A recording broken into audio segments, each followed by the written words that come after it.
Araw po ng linggo ngayon, February 4, 2024. Ayan mga kabakyard, gutom na naman ang ating mga alaga.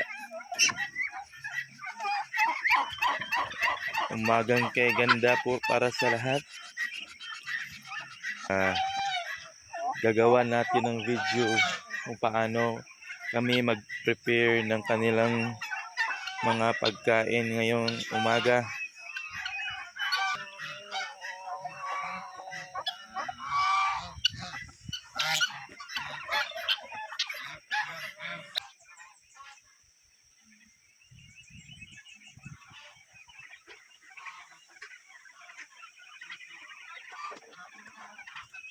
Hello guys, good morning. Ayan, samahan nyo akong mag-mix ng pagkain ng ating mga alagang pabo.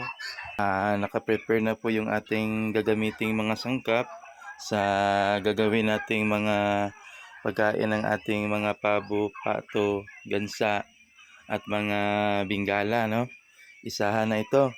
Bali dito sa amin gumagamit kami ng molasses. Ito, yung molasses po isang probiotic po, no? Isa din itong isang sangkap para sa ating mga alaga kasi nga ang dami din itong mga health benefit. Ginagamit din namin ng tubig ulan, or kung wala kayong makuha na ng tubig ulan, pwede din yung sa ating mga ginagamit sa bahay, pero dapat i-stock muna natin yan ng 2 to 3 days upang magamit natin, kasi nga yung may tubig na may chlorine is mamamatay yung mga vitamins na nandito, yung mga good bacteria ng ating molasses is pwedeng mamatay kung yung gagamitin natin na tubig is chlorinated. Isa din sa aming sangkap na ginagamit is yung sapal ng niyog. Ayan, ang dami ng sapal ng niyog. Gamitan din namin ng darak o tahop. Yung gamit namin dito is yung darak galing sa palay. Ayan, i-mix din namin yan. Ating i-mix na itong lahat ng ating mga sangkap upang mapakain na natin sila, kasi alam nyo guys is gutom na sila ngayon, no? Naghihintay na sila. Ayan.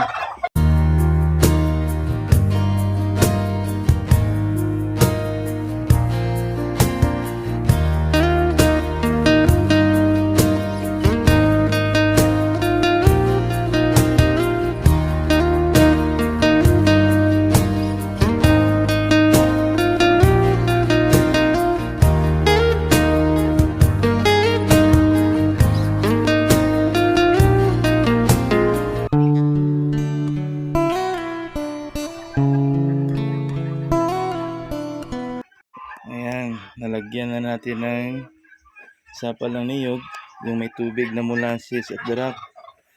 Atin na naman itong paghalo-haluin mga kabakyard, no?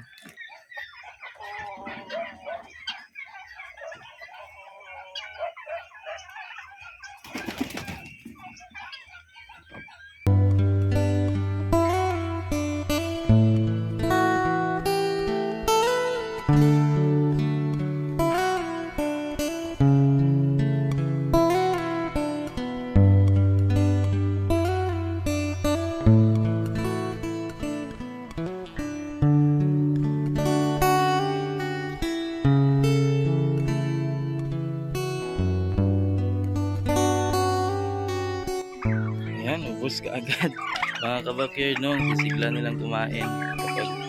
Maraming salamat, no mga kabakyard, sa uulitin. Kita kits, bye bye.